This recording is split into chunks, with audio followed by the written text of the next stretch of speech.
ये है कि बहुत सारे लोग शराब की अधिकृत दुकानों से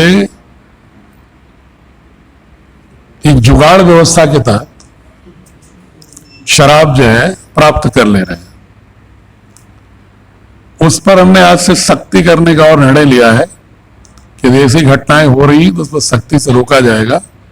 हमने मजिस्ट्रेट, पुलिस और एक्साइज की टीमें बना दी हैं और जो दुकानें हमारी लाइसेंसी हैं उनको डेली हम 20 दुकानों का रैंडम इंस्पेक्शन कराएंगे और उनका स्टॉक और उनके रजिस्टर का मिलान कराएंगे, जिससे स्पष्ट हो सके कि उनके स्टॉक से कोई लीकेज तो नहीं हो रहा है।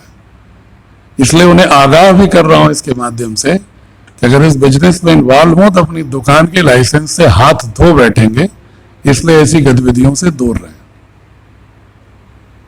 जो किराने शॉप को 7 से 10 और 2 से 5 खोलने का हमने व्यवस्था किया हुआ है, किसी किराना शॉप के लिए मेरा कोई कंपल्सरी ऑर्डर नहीं है कि खोले। अगर किसी को यह लगता है कि 2 शिफ्ट में खोलना दिक्कत हो रही है तो वो अपनी शिफ्ट में खोले, लेकिन वो 7 से 10 खोलेगा या 2 से 5 खोलेगा। ये व्यवस्थाएं इसलिए की गई थी। मैं थोड़ा व्यापारी बंधुओं से विनम्रता से अनुरोध करूंगा कि गांव के बाजारों में और शहर के बाजारों में चूंकि बैंक भी 10 से 1 तक बड़ी भीड़ रहती है, तो मुझे ऐसा लगा कर 2 शिफ्ट करना है या एक्सटेंड करना है समय को, तो बेहतर होगा कि बैंक खुलने से पहले एक बार किराना शॉप पर लोग खरीदारी कर लें और एक बैंकों में जब भीड़ खत्म हो जाती है 1-1.5 बजे तक, इसके बाद 2 से 5 खरीद लें, तो एक समय में एक बाजार में लोगों की चहलकदमी, मानव की संख्या थोड़ी कम होगी।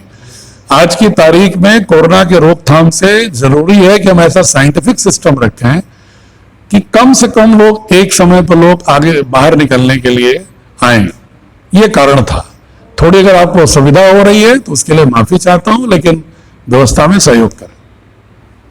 आज की मेडिकल कॉलेज से जो वीडियो वायरल हुआ था कि भोजन की क्वालिटी खराब है, उसके विषय में बहुत विनम्रता पूर्वक बताना चाहूंगा कि मैंने प्रिंसिपल को एक्सप्लेनेशन कॉल किया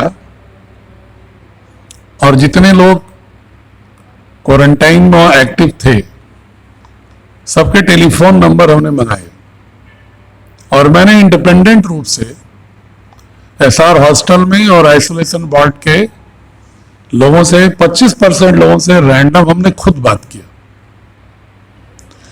उनका जो फीडबैक था कि सामान्य रूप से एसआर हॉस्टल के लोगों ने तो पूरी संतुष्टि जताई कि हमें ठीक खाना मिलता है और कोई दिक्कत नहीं है। आइसोलेशन वार्ड में 17 लोगों में से मैंने रैंडम 5 लोगों से पूछा, 4 लोगों ने संतुष्टि जताई। एक व्यक्ति ने मुझसे ये कहा कि साहब एसआर हॉस्टल में चटनी मिलती है, हमारे यहां चटनी नहीं मिलती। तो हमने उससे पूछा ये जो वीडियो वायरल हुआ कैसे हुआ, तो उसने कहा साहब इस पर हमसे मत कहलवाइए वरना लोग हमसे नाराज हो जाएंगे। प्रिंसिपल का कहना है कि स्थानीय कुछ लोग जो अस्पताल के प्रत्येक काम में अपना हस्तक्षेप चाहते हैं, जो ये चाहते हैं कि इनकी ड्यूटी लगे, इस नर्स की, इस सफाई कर्मचारी की आइसोलेशन में लगे, इसकी ना लगे, वो उनके अनुसार उनके हस्तक्षेप को जब कोविड-19 को देते हुए मना किया जा रहा है, तो वो लोग अपने गांव के 1-2 लोगों से इस तरह का अंदर से कह करके वायरल करा के मेडिकल कॉलेज पर दबाव बनाना चाहते हैं।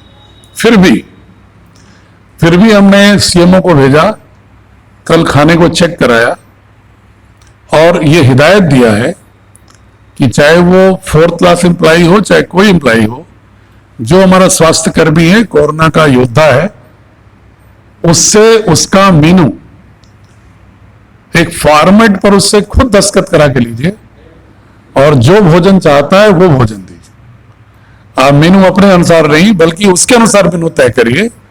तो ये प्रक्रिया उन्होंने आज से शुरू कर दिया है। कितने लोग खिलाफ कार्रवाई? किसके लिए? इतनी देर तक मैं बताया क्या भारत सरकार ने जो निर्णय दुकानों के खोलने के विषय में लिया था, उसको अगर गहराई से अध्ययन करेंगे तो वह मुख्यतः रेजिडेंशियल कॉम्प्लेक्सेस में जो अंदर की दुकानें होती हैं उनको खोलने के लिए आदेश है। मुख्यतः ये महानगरों की समस्या थी कि जिनमें कॉमर्शियल प्लॉट अलग होते हैं, मॉल अलग होते हैं और कुछ छोटी छोटी दुकानें रेजिडेंशियल कॉलोनीज में, जो ऑर्गेनाइज कॉलोनीज होती हैं, नियोजित कॉलोनी, उनके अंदर कुछ छोटी छोटी दुकानें, शॉप्स होती हैं। महानगरों में मुख्यतः दिल्ली और मुंबई वगैरह में रेजिडेंशियल कॉम्प्लेक्स के अंदर की दुकानें भी बंद थी। इसलिए भारत सरकार ने लोगों को नागरिक सुविधाएं, आवश्यक वस्तुओं की उपलब्धता के लिए कि अपने उस कॉलोनी के अंदर पैदल जाकर के सामान ले सकें, इसलिए उन्होंने ये व्यवस्था की। इसका इंटरप्रिटेशन लोगों को ये होने लगा कि शायद सारी ही दुकानें खोलने का आदेश हो गया है। ऐसा नहीं है। और जैसे अगर आजमगढ़ जनपद की समीक्षा करें तो यहां कोई ऐसी रेजिडेंशियल कॉलोनी नहीं है जिसके आसपास किराना शॉप की दुकान ना हो, दवा की दुकान ना हो, सब्जी की उपलब्धता ना हो। तो कृषि उपकरणों की दुकानें खुली ही। बिल्डिंग मटेरियल के विषय में चूंकि शासन के काम शुरू करने का आदेश अभी इस फेज में है, व्यक्तिगत कार्य नहीं, तो हमने ये व्यवस्था किया है कि जिस कार्यदायी संस्था को जिस दुकान से मटेरियल लेना होगा वह उनसे ऑनलाइन या टेलीफोनिकली कंफर्म करने के बाद सामान को निकालने के लिए जितने देर की परमिशन चाहिए होगी, उस शॉप के खुलने की व्यवस्था संबंधित एसडीएम और एसओ कर देंगे। जैसे शासकीय कार्य जो शौचालय हैं, मुख्यमंत्री आवास है, प्रधानमंत्री आवास है, मनरेगा के काम का अगर कोई मटेरियल है उसके लिए उपलब्धता हो जाए। ग्रेजुअली स्थिति बेहतर होने के बाद जब अन्य निर्माण कार्यों पर छूट दी जाएगी तो बिल्डिंग मटेरियल के विषय में भी निर्णय लिया जाएगा। नमस्कार, खबर अच्छी लगे तो हमारे चैनल को सब्सक्राइब करें, लाइक करें, कमेंट करें, शेयर करें। Subscribe now and press the bell icon.